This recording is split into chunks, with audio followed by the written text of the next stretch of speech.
Let's start with a few numbers. During the investigation, 3,000 pages of notes were collected. 7,800 questions were asked, which led to more than 300 arrests. Of those arrested, more than 64 people died in jail before the trial even began. There was one trial, which lasted 4 months, the 19th of March 1800 to the 27th of July 1800. 5 judges were involved, as well as 2 substitutes if a judge died during the trial. There were 12 jurors, just like in most modern courts, and 114 people accused. Out of the accused, 83 were present and 31 in absentia. So, what were they being accused of? Surely a couple of murders and thefts wouldn't lead to this entourage of people, let alone 5 judges. Well, at the trial, they were debating a total of 95 crimes, including 17 murders. To substantiate these accusations, there were more than 500 witnesses.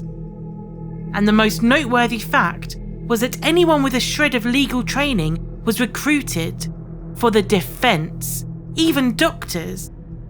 At the end of the exhausting trial, there were 23 condemned to death, among them 3 women. 21 were executed on the 3rd of October 1800. Their severed heads were collected and used to mould death masks, but the bodies are buried in secret. This is the gory end to a gory saga which emerged in the 1790s. So where did it all begin?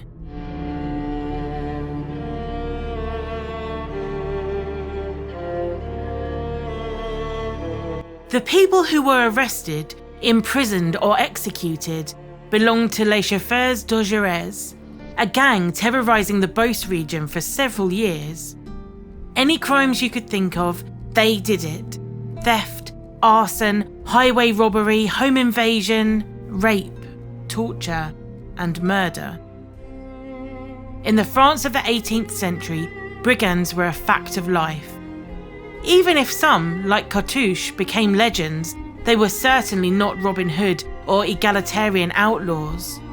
Most of them committed crimes for the love of money, of violence, or to survive.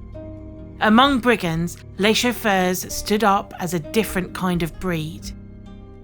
Even the word chauffeur carried enough meaning to create a feeling of dread.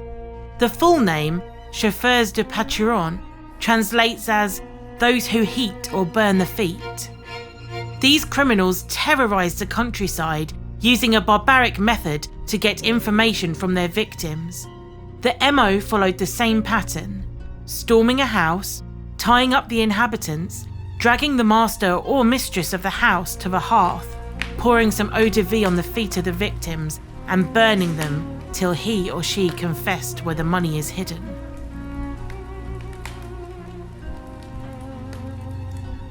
The gangs were well organised.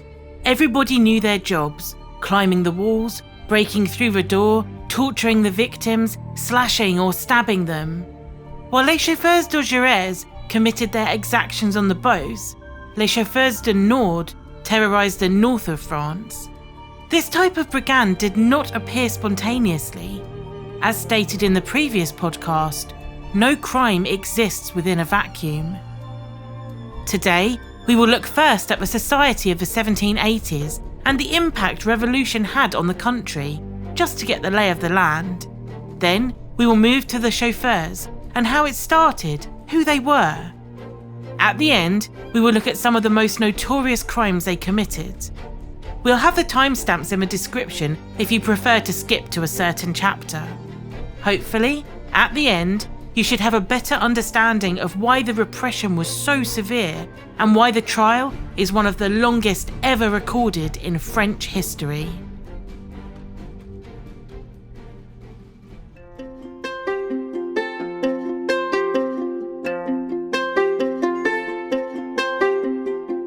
The years between 1780 and 1810 can only be described as chaotic for France. It started with the financial and political mess engulfing the kingdom, followed by the overthrow of the monarchy and establishment of the republic. Next, a period of civil war, and finally, the rise of an empire that died at Waterloo. Meanwhile, the general population endured under different governments, unable to manage the social and economic crisis of an entire country. Starting in the 1780s, an economic depression, high food prices, stagnating salaries and unemployment hit many French people. It sent thousands into a spiral, ending with entire families becoming displaced or itinerant, wandering on the roads. In 1788, a poor harvest followed by a very cold winter added to the misery. The start of the revolution and conflicts between the different groups compounded the difficulties. The new republic was dealing with enemies from the outside. It was at war with Great Britain, the Holy Roman Empire, Prussia and Russia, who were all horrified by the execution of the king in 1792. Danger came also from the inside, between 1792 and 1800. The Chauffeurs, who were a band of peasants, chiefly smugglers and dealers in contraband salt, instigated their own uprising and revolt. This caused chaos in Brittany, Maine and Normandy. In Paris, the tension between the different political groups reached its tilting point. The period called the Terror lasted from 1792 to 1793 and was characterised by arrests, executions or events like the massacre of September 1792, during which around 1,600 prisoners were killed.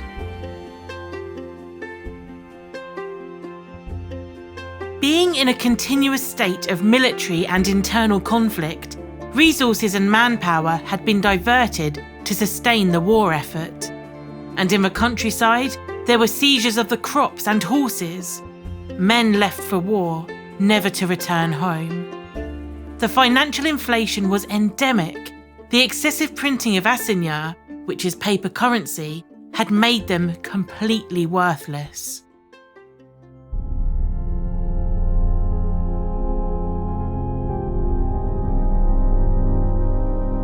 By 1795, paper currency had lost 95% of its value.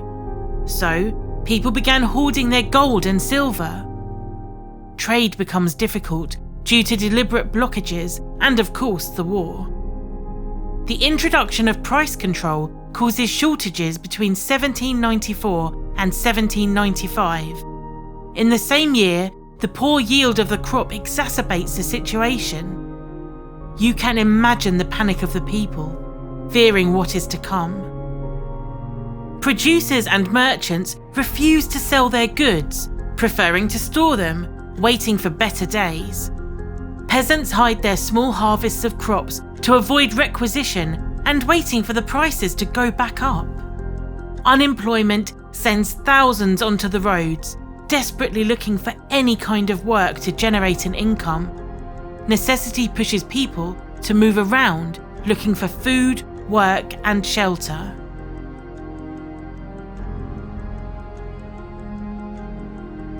One region attracting these vagrants is the Beauce, situated in the southwest of Paris. It comprises of the departments or counties of Eure-et-Loir, Loire-et-Cher, part of the Loiret, Essonne and Yvelines.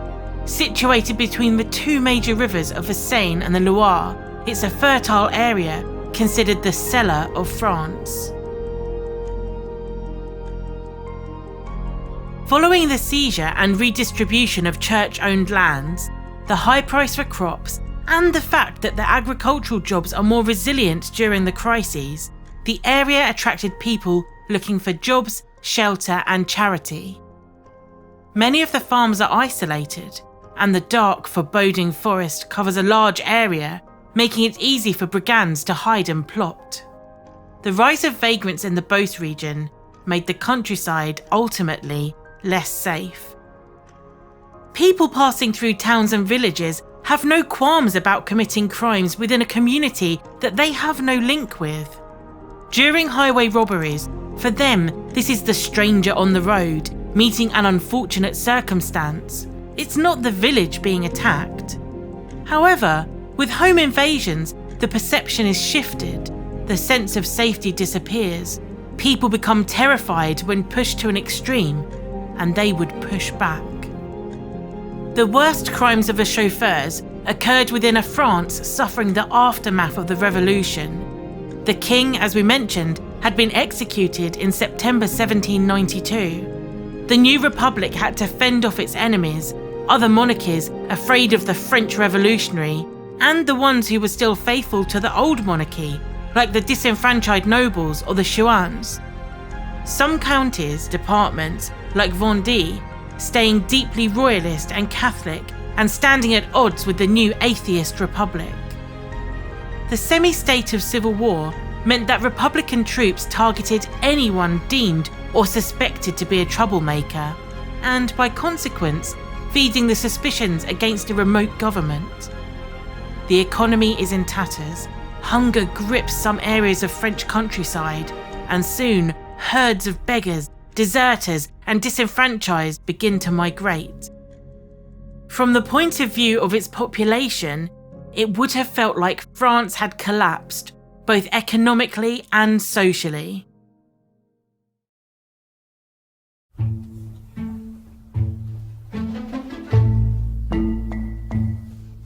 At the time, in the countryside, safety is assured by the gendarmerie, a military body. Unfortunately, it was ill-equipped and had few officers available to deal with a spree of crimes covering a large territory. They were not paid enough to gavotte around the rural locations and forests looking for the brigands. And as we mentioned in a daily clue leading up to this podcast, the forests are infested with groups of people waiting for the right person to fall into their sights, and when necessary, they would attack the houses that represent a very attractive target in a world where silver and gold are kings, and bank accounts are not a reality. The Chauffeurs d'Orgerès saga starts in the 1770s with a brigand called Ulan and his band of men stealing, robbing, and roaming the countryside. After a crackdown, 200 accomplices are arrested. Ulan is executed in 1783. At this point, the remains of his troop join Jean Poulier's group. The new leader is Jean Renard, aka Jean Poulier, a pun made with the word poulier meaning chicken coop, and Renard translated as fox. He is captured in 1785 and executed.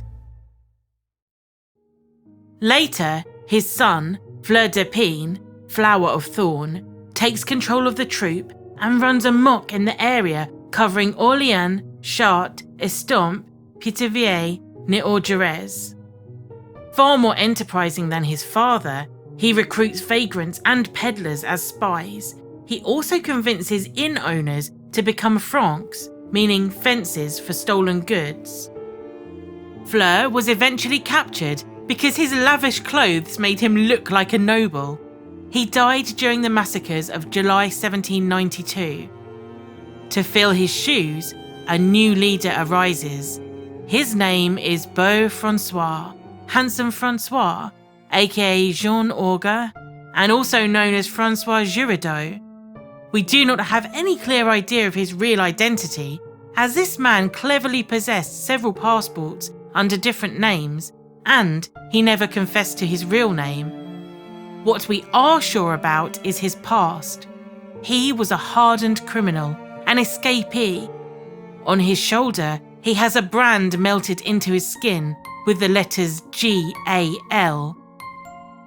These marked him as a recidivist, destined to end his life on a galley or a penal colony. Under the leadership of Beau François, between 1792 and 1798, the Chauffeurs terrorized the countryside communities to an unprecedented scale, committing any imaginable crime and murdering at least 17 people. Handsome François proved that looks could be deceiving.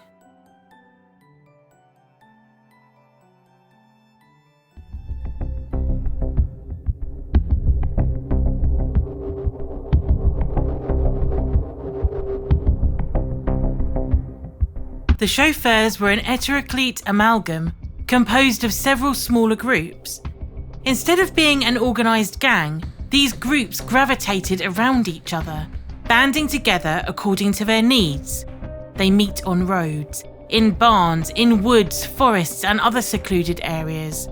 The prosecution is aware of the fact, and they made the distinction between two groups. One group composed of the Orléans underworld's most violent men. These people are not beggars or homeless.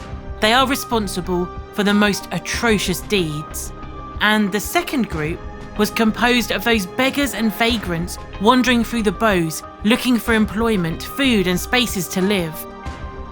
They would find shelter in farms, committing principally crimes of opportunity. They did not have the same goals as the underworld thugs. They tended to commit a specific type of crime to survive. Those men from Orléans organised home invasions, leading attacks against castles or farms. These complex attacks required organisation, logistics and manpower. Each member of the group knew their role. In one instance, at least 20 brigands disguised as soldiers attacked a castle. In contrast, those vagrants and beggars in the countryside committed crimes of opportunity to feed themselves or simply to survive. They stole chickens, burglarised houses, and left with money and clothes, which they resold.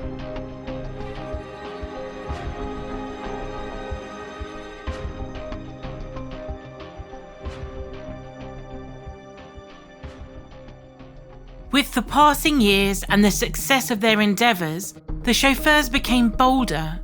Pride and overconfidence are often the Achilles heel for career criminals. One of their last bold crimes caused their downfall. On the 4th of January 1798, a group invade a farm occupied by Mr. Foussé and his son and servants. While his son and servants are kept prisoners in the cellar, the men seize the old man, they beat him, they drag him to the fireplace and they burn his feet to make him confess where the money is. But the man doesn't talk. So, one of the Chauffeurs has the idea to pierce the soles of Mr. Foussé's feet with a heated poker. In the meantime, the rest of the group ransack the place and collect all of his money, food and clothes. The brigands leave the household, with the victims in the cellar, and Mr. Foussé with his legs completely cooked to the knees. Incredibly, the old man manages to crawl on his elbows and belly to the farm of his neighbours to raise the alarm. Unfortunately, he died 8 days later in painful agony. The Chauffeurs picked the wrong family to target because Nicolas Foussé was a well-known and highly respected figure in the area. This horrific crime stirs up the community and emotions run high. The attack occurred just a few kilometres away from the castle where Armand François Fougeron lived, and he was the Justice of the Peace. The judge takes swift action to find and convict the criminals, maybe pushed by the fear that he could be their next target. He demanded that the Maréchal de Logis-Vasseur, the gendarmerie, started to round up the suspects.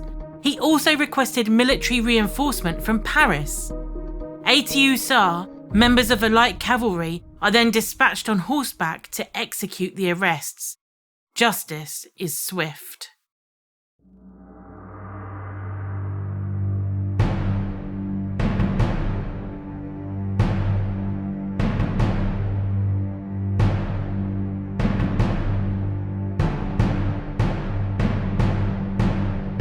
Among those arrested is Germain Bouscan, aka Le Bon de Jouy, One Eye of Jouy, a member of the Chauffeurs. He is weak and decides without much pressure to confess everything. He gives the name of the leader and the accomplices. Not only that, but he also gives descriptions and locations too. The eagerness of One Eye to confess it all leaves even his accomplices totally astonished. One of them, Bouvier, aka Le Gros Normand, Big Norman, shared in a statement that He so cowardly confesses, I have difficulties to believe it. Following One Eye's confession, Vasseur and his men surrendered the forest of Meriville. This is where Handsome Francois and his men meet to organise their next attacks. He and 30 men are arrested in a sting operation. The suspects are jailed in the cellar and dovecote of Judge Fourageon's castle. He spends days interrogating them. Remember, over time there were 300 arrests. This was not just one small gang of thieves.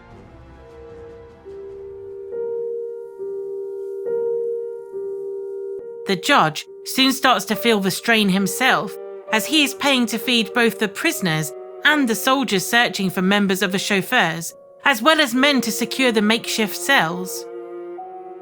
Soon, lacking space, the old castle of Chartres and the Carmelite convent were used to lodge the prisoners until the trial. The convent housed the female suspects and the sick. The men were kept in the old castle. However, the insalubrious condition of this temporary jail caused the death of at least 60 of the suspects. You can only imagine the dank, dark dungeons, overcrowded with hungry men being interrogated daily for information about their crimes. The timescale pre-trial was not short either. The inquest lasted 2 years and fully uncovered the inner workings of the gang. That's 24 months trapped in squalid conditions.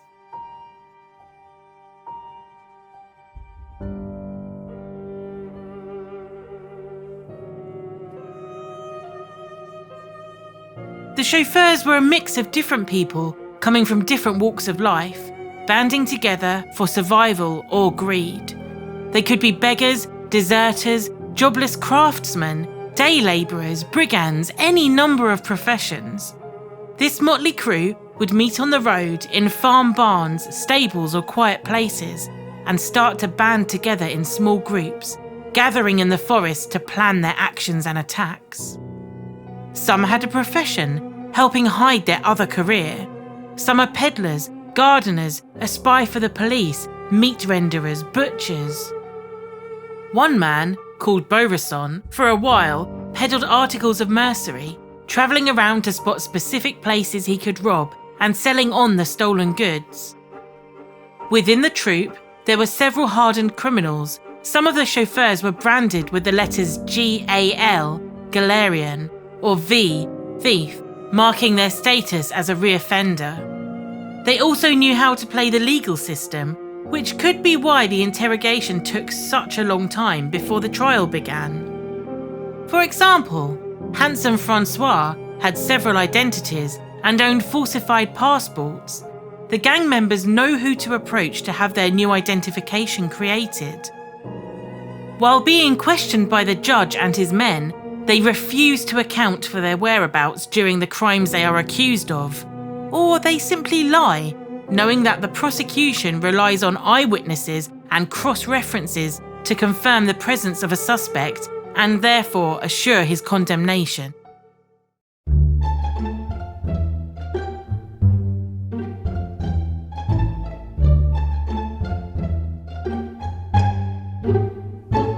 In the past, several of the accused had escaped from jails.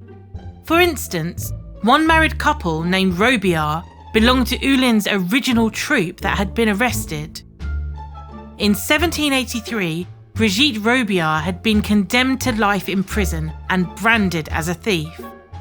Yet, in 1798, she is back in the convent jail with the Chauffeurs, waiting for the new trial. So, she must have escaped her previous incarceration and continued to commit crimes for almost 15 years. Her husband died during his detention in the foul conditions in the old castle jail. As well as this example, Handsome Francois already had several escape attempts under his belt, and he used his experience. After his arrest, he was jailed in the local prison, the Old Castle, officially called the Castle of the Counts of Chartres. Then, he claimed to be sick, not surprising considering the conditions that the men were confronted with. He is then transferred to the infirmary, and surprise, surprise, the wall of the infirmary is shared with the street outside the castle. Handsome Francois and an accomplice break a hole in the wall and use their bed linen as ropes from the upper story room that they are in to scale down the side of the castle. They manage to successfully escape. They rob a man in the town, taking his money and bread. The jailbreak accomplice is recaptured, but the skillful, enigmatic, handsome Francois disappears into the night. His fate is unresolved to this day. Some say that he was captured and executed later with another group of highwaymen, and some said that he fled the country and started a new life.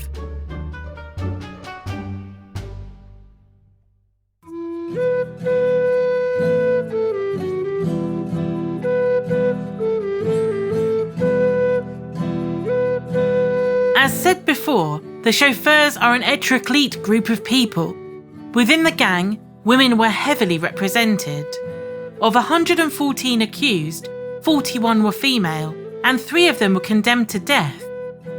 They are called by the men the matronesses. They are wives, mothers, concubines, sisters, and are very active within the group. They participate in the highway robberies by distracting the victims with their beauty, like Marie Tondue or Shaved Head Mary. They also disguise themselves as men, like La Grande Marie, Tall Mary, who participated in an attack against a menage couple, which led to their murder. They can also be valuable for their connections. One accused woman boasts that she was pretty close with a justice of the peace. The female members of the gang have the business acumen which helps bring in more profit. It's noted that a woman said to her companion about the stolen goods he was trying to sell, "Ha, you don't ask enough money for it, I will sell it for you." When necessary, they partake of stereotypical womanly activities, like washing the bloody clothes of their partners to hide evidence, or using the stolen fabric to make dresses and aprons. They brazenly wear the jewellery that their husbands and lovers have stolen. Because they are active members of the group, this is why they do not raise any sympathy from the prosecution or the public. As an example, a woman called La Provenchère explained that she became pregnant due to the actions of the military hussar who arrested her. There is a laugh from the court when she explained, "They could not find any proof against me, so they put it inside me." There is no indication of the act being consensual or not, but the most important thing to take from this is that there is no sign of indignation from the woman as she announces it. After all, these creatures are associated with the criminals and acted like them, so by definition they are tainted. One who did manage to raise sympathy was the wife of Le Bon Demon, Catherine Devine. Firstly, her husband is eager to divert any suspicions from her when he makes his statements, stressing that she did not know about his criminal activities and was often left behind when the action took place. The inquest states that she did not associate with other vagrants, even begging to feed her children. Interestingly, they stress that there's a difference between her and other women. She is a married woman. The fact that she's legally bound to her husband absolves her. As a wife, she follows and obeys him. The other women do not have these excuses. They are free agents, going from man to man and profiting from their ghastly deeds. Le Bon Demon is executed, and incredibly, his wife is acquitted. Other of the accused men try to shift the blame onto themselves. The thug we know as Big Norman explained that Thérèse Croix, aka Thérèse of Orléans, his concubine, participated to crimes but only under duress. It worked. He ended up on the sharp end of the guillotine, while she was acquitted. Being a woman in the gang didn't mean that you were systematically condemned. However, it did make it hard to plead your innocence. Marie-Françoise Monin, aka Manette La Manchon, a prostitute, slept with at least 4 chauffeurs and received a lot of men at her house. She was suspected to have received a valuable stolen golden cross. The prosecution declared that they will not base their judgment on her bad reputation, but on the facts. And in the end, she is also acquitted.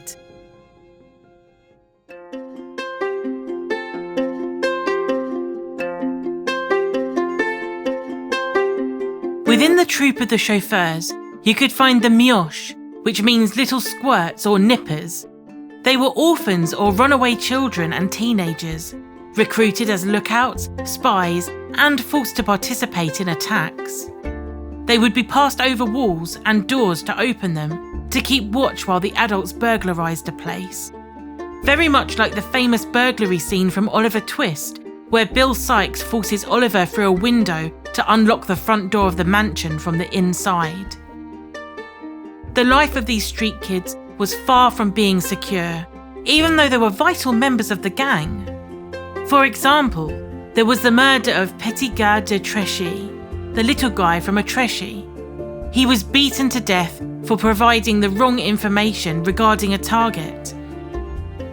A father, Tiercelin, teaches them the ropes before they become fully fledged members of the troupe, again, very much like Fagin from Oliver Twist. Within the gang, the man who passes for an intellectual to become a member knows at least 10 slang words for a word. However, following the cursus offered by the brigands was not the only way to become a true criminal. One of the fiercest members of the troupe, Le Gros Normand, we mentioned before, Big Norman, was 45 years old at the time of arrest and describes his apprenticeship to thievery. He was orphaned at 15. He wandered on the roads begging to survive. He met a prostitute recruiting young boys to act as spies for burglars. She offered him a roof and a bed to stay in. She was his teacher. Later, 3 men came to get him to act as a lookout for a burglary. Several days later, he accompanied them on the scene of another burglary.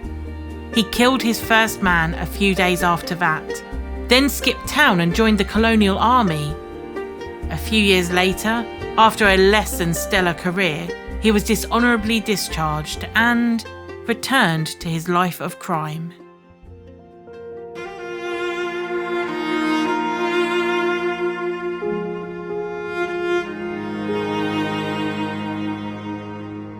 Another interesting aspect of the account of the trial is the amount of complicity that the brigands had within the community, this being willing or unwilling.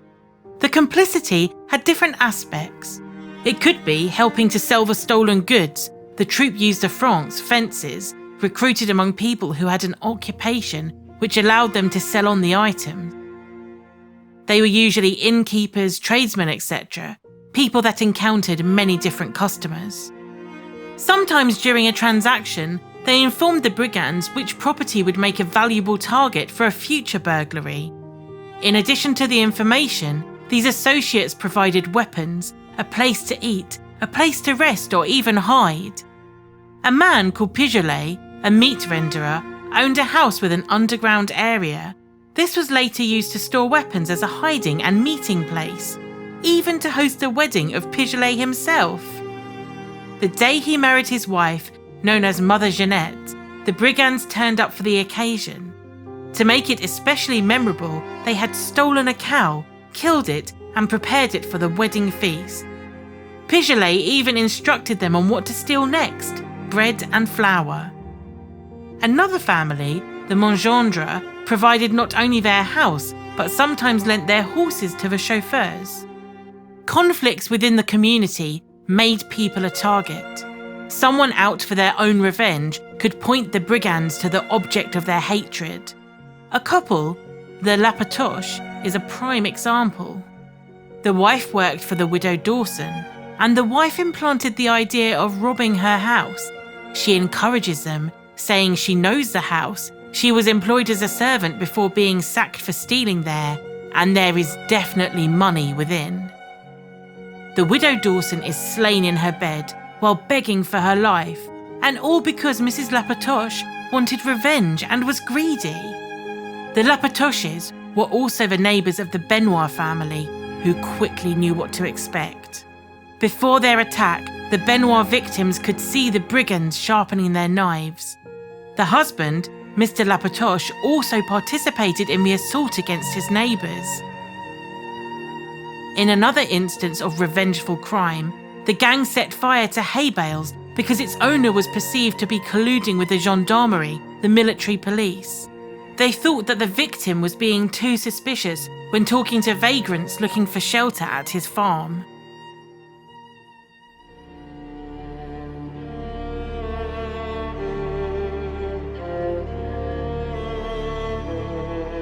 The most obvious questions are, why was the band of criminals active for so long with impunity? And why did the local authority and justice act so harshly towards the criminals when they were eventually arrested? The chauffeurs escaped justice for so long because their reign of terror took place in a time of social and political upheaval. Energies and resources were directed to ensure the survival of the new republic, rather than to focus on local problems. Once the situation settled, then attention turned to ensure that law and order was restored. When Judge Fougeron requested help from Paris, realising that the gendarmerie in his area would not be enough to deal with the problem, the Ministry of Justice quickly dispatched 60 hussards. At the time, they would not have known how big the chauffeurs' operation was, so why send in the cavalry? At this time of near civil war, a group like the chauffeurs could be perceived as a real danger, possibly creating a new front. In addition, some of the brigands had links with the Chouans, so it was crucial that law and order prevailed, not guerrilla fighters. While Judge Fougeron was interrogating the suspects, he learned that the case had been transferred to the Tribunal of Chartres, where they were being held in the castle.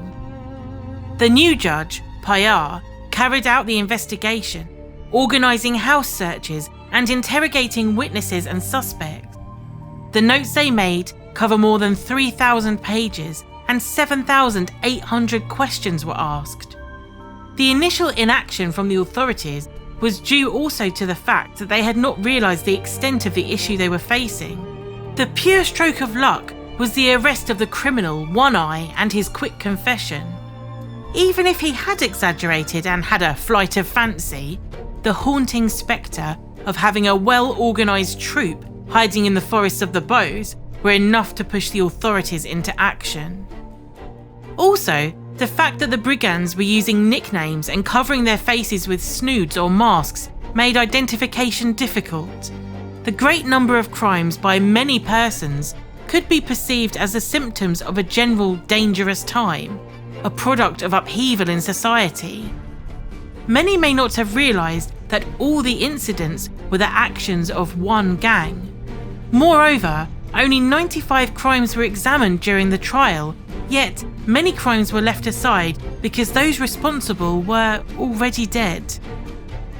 Sometimes there was not enough proof to pin the crime to a suspect, or some of the crimes lay forgotten or unknown.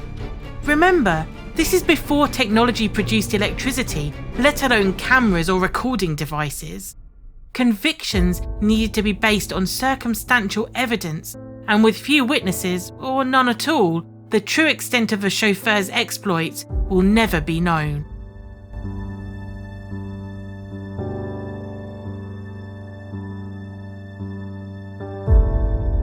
The inquest allowed the law to find that the chauffeurs were responsible for a double murder that shook the community.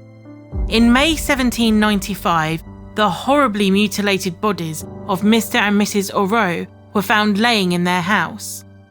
They had been murdered by the chauffeurs with the complicity of the Pelletiers, a couple of household servants. Both employees ended up on the guillotine. The authorities made sure that the trial received as much publicity as possible. Previously, in the 1780s, the trial of Ulan, the first leader of the chauffeurs, and his accomplices was done in secret. It lasted 6 years, and executions took place on days of market. In vast comparison, for the chauffeurs de Orgerès, the trial lasted 4 months, and once taken, the minutes of the trial were published in 4 volumes. Only 21 of the 114 accused were acquitted. The punishment went from 3 months incarceration in Borstal all the way to death penalties. The 21 executions took place all in one day, under the watchful eye of the audience, the prisoners all wearing red blouses. This was not a public hanging. This was raw, visceral beheading. At the end of 2 hours, the guillotine was covered in blood, a ghastly spectacle. The decapitated bodies accumulated next to the wooden stage. Rouge Denot, reportedly the most ferocious of the gang, went last, and he was laughing after having spent the night singing in his cell. Then, on the 5th and 7th of October, those condemned to jail were exposed to the public for several hours with a sign listing their terrible crimes. After years of plundering the rural communities, killing and raping, stealing and terrorizing, the chauffeurs had been brought to their knees. And for once, justice had prevailed.